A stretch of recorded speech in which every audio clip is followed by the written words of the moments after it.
staan. Kom ons begin by die Namibiërs wat presteer het daar by die Afrika Atletiek Kampioenskap en die land van die Brawes so goed verteenwoordig het. Ja, so dit was so, dink donderdag so net voor die naweek en so.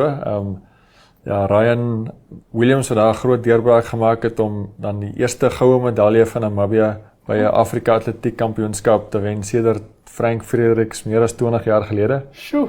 Ja, so Frank Fredericks het in 1998 het hy in Dakar het hy silwer in die 100 en goud in die 200 gewen, eerste ene van Namibia, en daarna was dit toe so 4 jaar later in 2002 het Frankie Fredericks weer die 100 en die 200 meter gewen. So van daai tyd af, ja, silwers, brons, maar niks goues weer nie.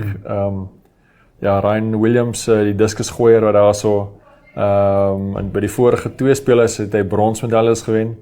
Ja, so daar sien ons sy goue medalje.